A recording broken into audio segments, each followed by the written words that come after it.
My lords, that's me.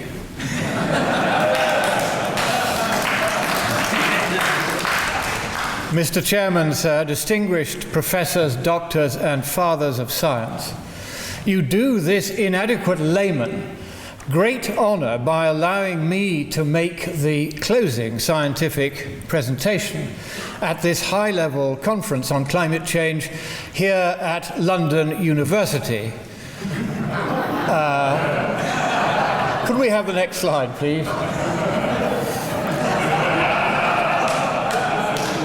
Unfortunately, London University is no longer a home for professors, doctors, and learned fathers of science. Shame on the lot of them.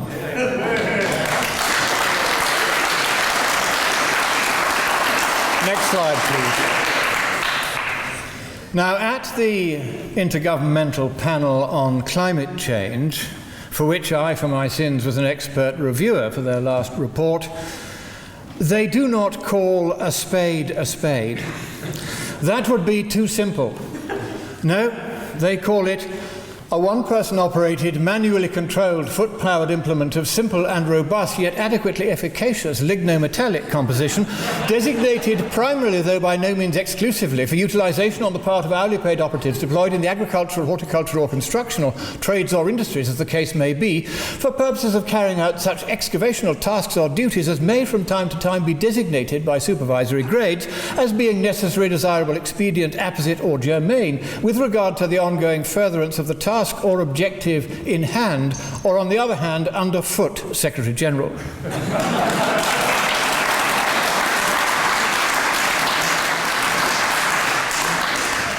Now, when God isn't speaking Latin, he speaks mathematics, and so what I'm going to do is to give you a rather heavily mathematical presentation.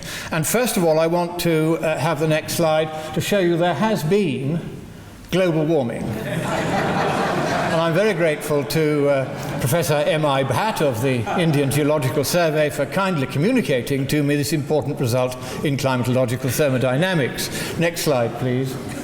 And as you can see, deforestation is a real problem. So how are we going to resolve these difficult problems? Let's have the next slide, please. We're going to look, first of all, to see whether or not all the talking about global warming and the need to contain CO2 emissions has made any difference. Next slide, please. And there you can see this is the official annual audit of how much CO2 has been emitted worldwide. And as you will see, it is running at above, quite considerably above, the high end or business as usual case first predicted by the IPCC in 1990.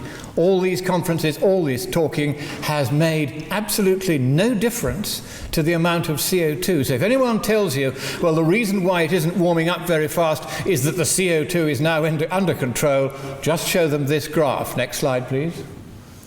And this is why, because China, which Mr. Obama exempted from the Paris climate process for the sake of getting their agreement to allow it in the way that they'd stopped the Copenhagen one, is increasing its emissions and is not under any obligation, legal, moral, or other, under the Paris Climate Treaty to make any controls whatsoever, either before or after 2030. It was on that basis alone, that they agreed that they would sign up to the treaty.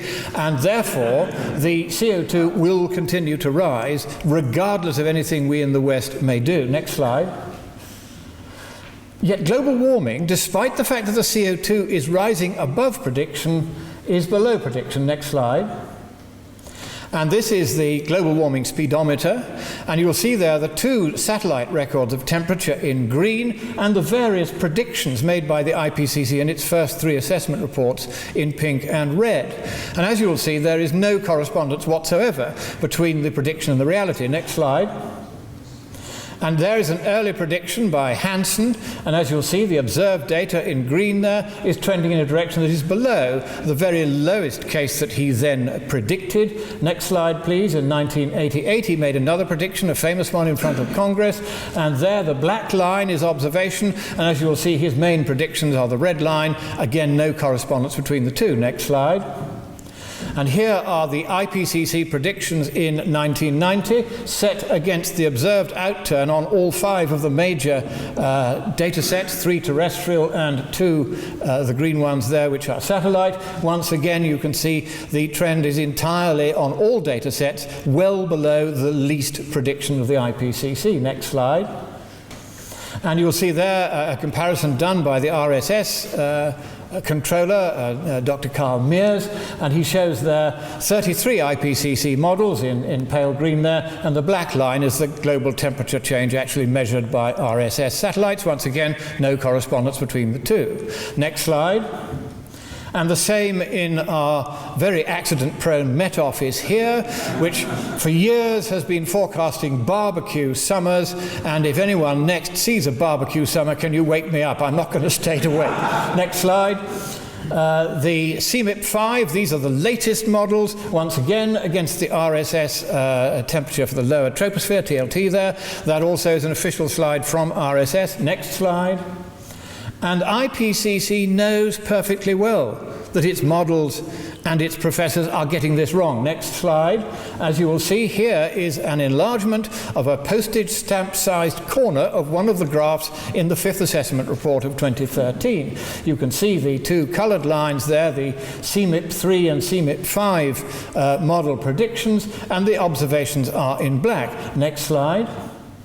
And here again, this is a very interesting one because the RCP 4.5 is the scenario in the 5th assessment report that says there will be very, very little influence from CO2 from now on, that we're going to get it under tight control.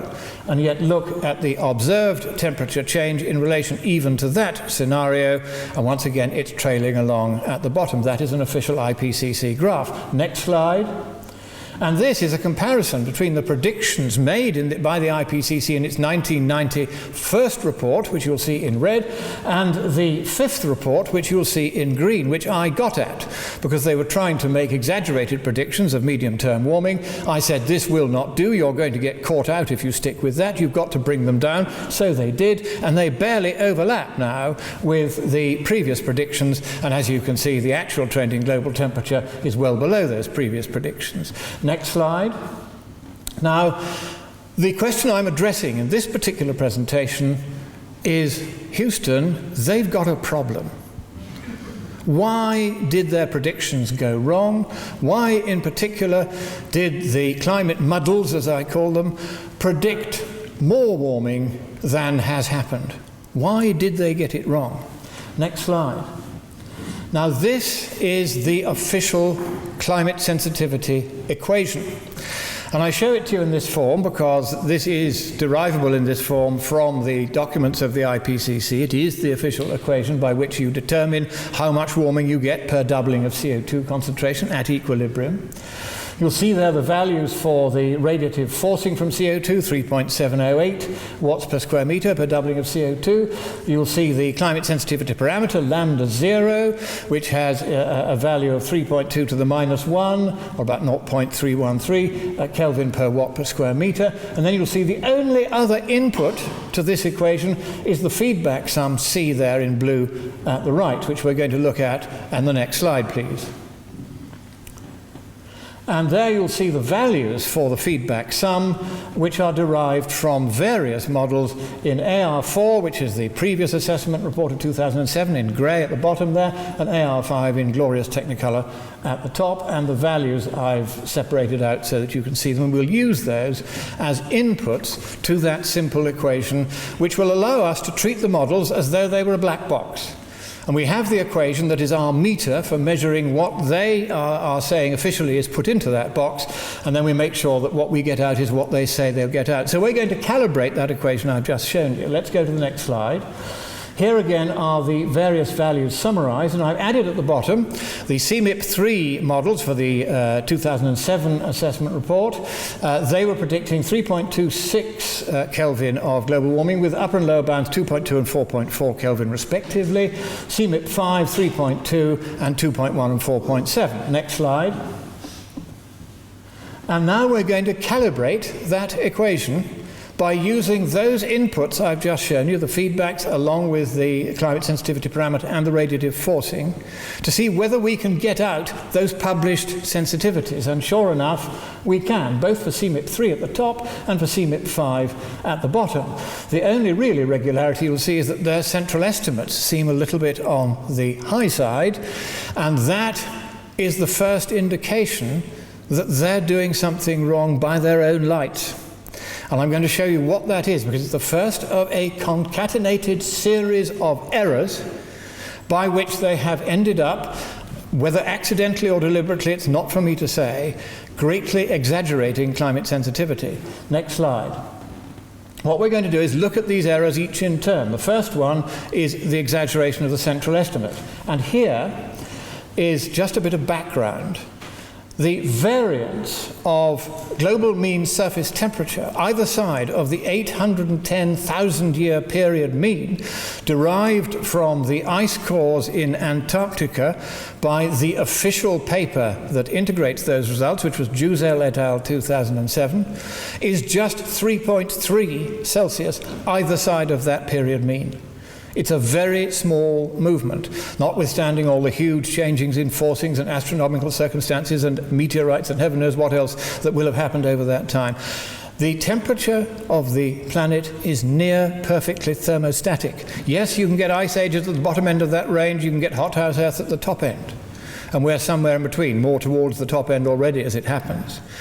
But you don't get much movement. In other words, the climate is essentially thermostatic. Now let's look at this next slide, and this is where we begin to see what's going on. Now this is very interesting, because what you will see here is a non-linear response curve. Would anybody like to tell me what this curve actually is, what kind of a curve it is? Hyperbolic, thank you. Yeah, this man gets a prize. That's very good. It is, of course, our first-class degree in astrophysics from Piers Corbyn. Of course, he would know this is a rectangular hyperbolic curve. And that curve of climate sensitivity against the feedback factors, F, the dimensionless feedback factors, is hyperbolic because of the way the feedback factors are calculated. And it is therefore this very startling curve. And because of that, if you have a fairly wide range of feedback factors, you'll see here from 0.23 to 0.74, that translates to an enormously wide range of climate sensitivities, 1.5 to 4.5 Kelvin. And this range of climate sensitivities was first established in the report by Jules Charney for the US National Academy of Sciences and the US government in 1979. And in the AR5, the latest assessment report of 2013, the IPCC has exactly the same interval, 1.5 to 4.5 Kelvin. Billions spent, tens of billions spent, absolutely no advance made at all in constraining climate sensitivity to within a lesser interval than that huge 3-degree range. Now, the odd thing about this graph is that it is so that what they're saying is there's such a large possibility of warming. If you just push the right-hand purple line a bit to the right, getting towards 1 there, you can get 10 Celsius of warming per doubling of CO2. Murphy, 2008, and again 2009, said we can't rule that out because of this curve. Now, to me, when you look at the thermostasis I've just shown you in the previous slide, there's something odd about that interval of climate sensitivities and that closeness of the feedback factors to the discontinuity at unity in the hyperbolic curve. So what has gone wrong? In this presentation, I shall be providing you with an indication of the reasons why they are unable to constrain climate sensitivity, and I'm going to show you and them how to do that. Something which has eluded climate science for the last 30 or 40 years. If we go to the next slide and then go backwards and forwards between those two for 10 times, if you would, you can see that the reason why they're getting the central estimate so exaggerated is that they're not taking the central estimate of the climate sensitivity from their central estimate of the feedback sum. Keep doing it, and yet it's good exercise for our gallant technician.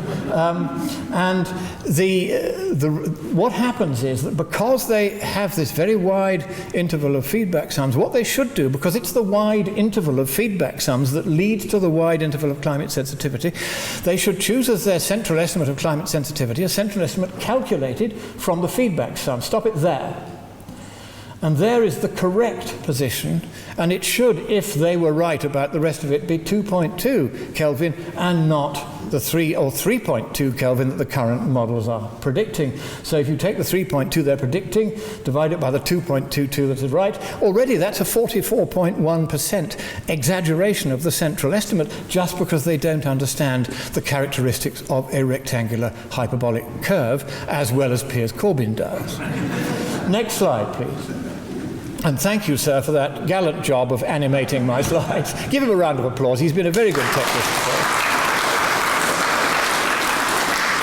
Now, the second error we're looking at here is the exaggerated estimate they make of the climate sensitivity parameter lambda 0, which to a first approximation is simply the first derivative of the Stefan-Boltzmann equation with respect to the temperature and corresponding flux that obtain at what is known as the emission altitude, one optical depth into the atmosphere. It's about 5 kilometers up. That's if Ned Nikoloff is not right, of course. I defer to him on that, but we're going to stick for the moment with the way they do it, though I think he has a lot to say about this. But let's go on to the next slide. Now here, then, is the basic flux that you get coming in at that altitude, and that you simply calculate it from the sunlight, the total solar radiance of 1361 watts per square meter. You need the albedo. I'm taking it as approximately 0.3, and then you just use that formula. That gives you the flux. Then we add the CO2 radiative flux, 5.35 times the natural logarithm of 2. It's a logarithmic relation, approximately speaking. That's the official equation for that, 3.708 watts per square meter per doubling. You add those two together, that gives you the new and amplified forcing before we start doing anything about feedbacks.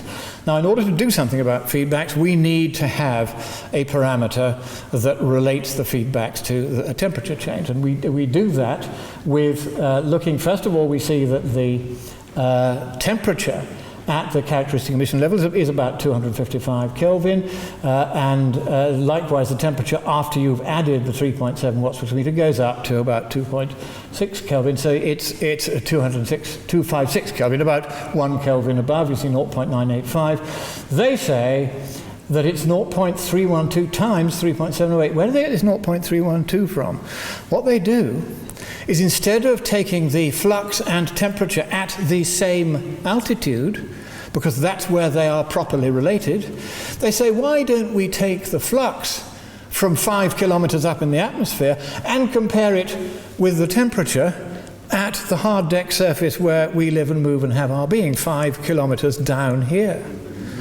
Now, that is a total abuse of the way that equation works. This device for amplifying climate sensitivity was invented by a character called Michael Schlesinger in a paper of 1985. And once again, that adds another 17.7% to the overstatement of global warming. Taking those two together, we're now up to about a 70% exaggeration of the central estimate. On we go. Next slide, that's it. And here you see that fundamental equation of radiative transfer. There it is in all its glory. It simply says that the flux at a particular altitude is, a particular surface I should say, is the emission, the emissivity rather, or absorptivity at that surface, which is typically round about 1 in the Earth's surface and indeed at altitude, so we use it as 1. There's a Stefan-Boltzmann constant, which is not shown there, but it's approximately 5.6704 times 10 to the minus 8th Kelvin, watts per square meter per Kelvin to the 4th power.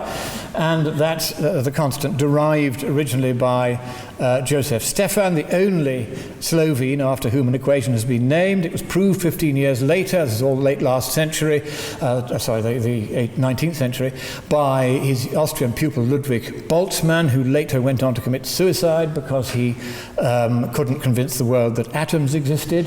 But anyway, they did get this right. It was proved by reference to Planck's black body law. So there's the correct way of finding that first differential, where you do it at the same altitude, and then you get the incorrect way where they use the surface temperature against the flux at altitude, which gives you this bastardized and exaggerated quantity. On to the next slide. Now here we do a little bit of simple calculation to show what the effect of that particular exaggeration is, and we find that instead of 3.2 Celsius of warming, I'm not going to go through these calculations, you can check them all later, they're very straightforward, it's only 1.7 Kelvin of warming, and so we've already got an exaggeration which is very close to a doubling, thanks to these three mistakes we've identified so far. On we go. Next slide, that's it. Now the next error is the exaggerated water vapor feedback. This is a question I've had from one or two of you today already. On we go. Next slide, that's it. Here you will see the predictions of the hotspot that should occur in the tropical mid-troposphere, a differential warming of 2 or 3 times what is happening at the tropical surface, if and only if global warming is to blame. And you'll see this in several, first of all, it's in the IPCC's 2007 report at the top there, Lee et al. 2007 here, and a 2006 report for the US government on the right. Next slide. But in reality, there's the Hadat-2 measurements. It doesn't actually exist. Next slide. And you'll see, in fact, that in 73 models measured by Christie in 2013, they found that there was an overprediction of temperature at that altitude because they are wrongly imagining that there's a large concentration of water vapor going to happen there as the world warms, and it's not happening. Next slide. And here is a paper from David Douglas and Spencer and Christie, and this was also Fred Singer, and it was Fred Singer who's the main author of this, and it shows, once again, the climate models at the top, and then the observations at the bottom. This shows a major failure of prediction of the water vapor feedback. Next slide. And there again is confirmation of it, this time in the ISCCP data. Now, not every data set shows this, but the NOAA Water Vapor Project does, and there's increasing realization that this is the case. Next slide. And therefore we can recalculate, and we find that if we halve the water vapor feedback, we should really remove it altogether because it's not there at the moment, but if we halve it, then your temperature comes down to just 1.5 Kelvin per doubling of CO2. Next slide. And now the official fourth error, this is the big one. This is the one which, once we correct for it, allows the constraint of climate sensitivity to within reasonable bounds. And here again we see that slide with the 3.2 Kelvin this time shown on it of this curve, and these very, very exaggerated feedback factors. That's our problem. How do we get those feedback factors below the green line there, which is roughly where process engineers would design an electronic circuit if they didn't want it to oscillate and they weren't sure about the componentry and operating conditions. They wanted stability. They would try to design in as little positive feedback as they could. Next slide. And here is the way the models do it. This is the way they use the feedback loop.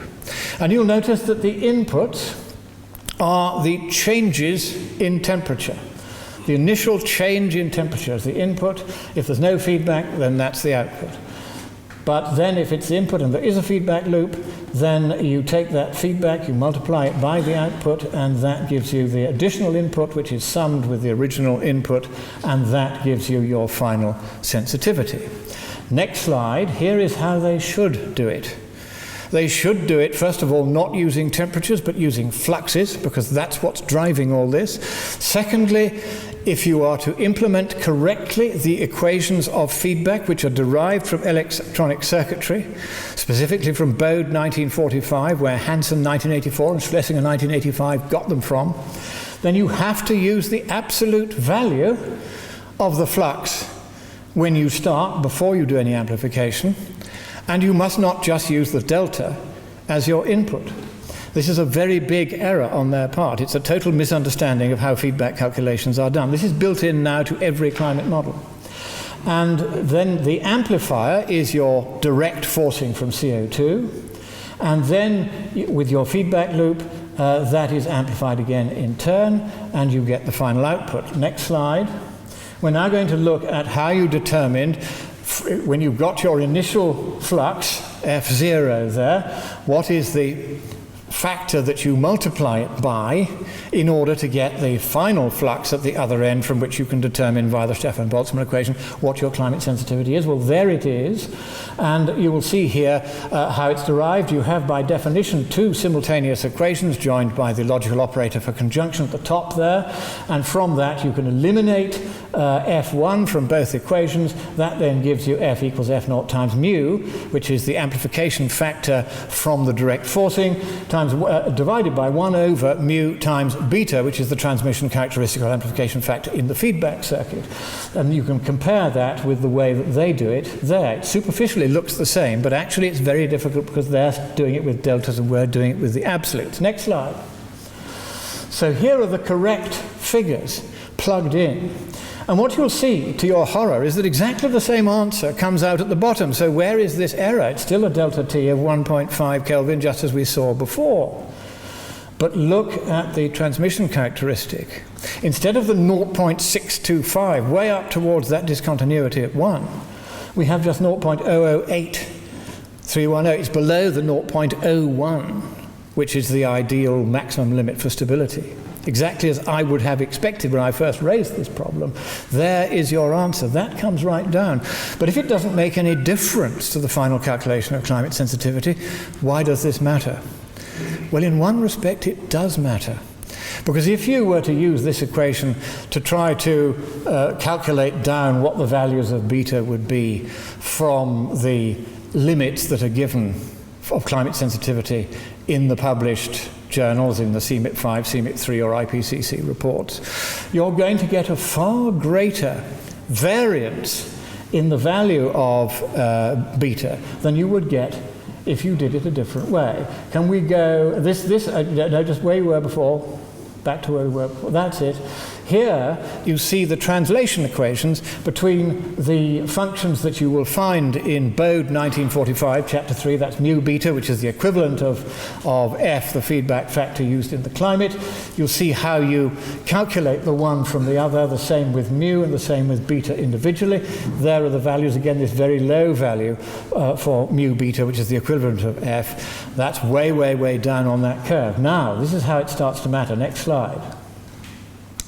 What you do is you take the central calculations there, and then at the top, where it says amplification factor beta, line 3 of that table, you take the 2 sigma variances in feedback factors published in Vial et al. 2013, the official integration of the model results of the CMIP5 models. That's the official paper that does that. And they have a standard deviation for the total feedback factor of about 0.2. So you allow, and so at 0.2, that's right. So we're going to take 2 standard deviations, 0.4 in each direction.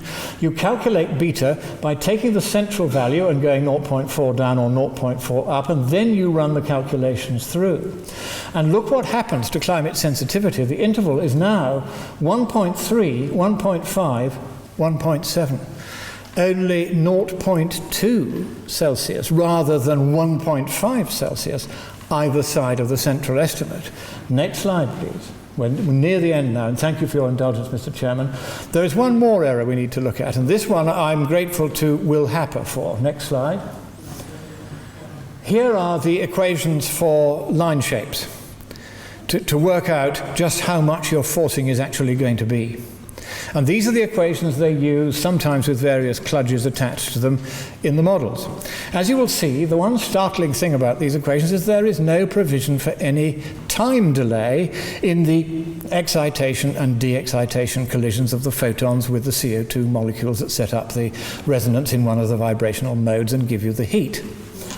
And that is because in optical physics, from which these equations come, the time delay is not a great issue.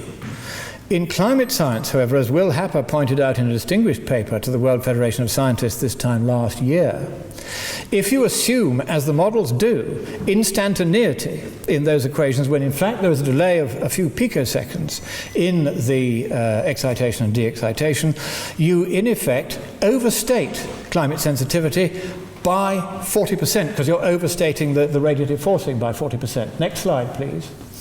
And here you can see the difference at the far wings of the line shapes between the Lorentzian and Voigt equations and the equations as adjusted to allow for this time delay. Next slide.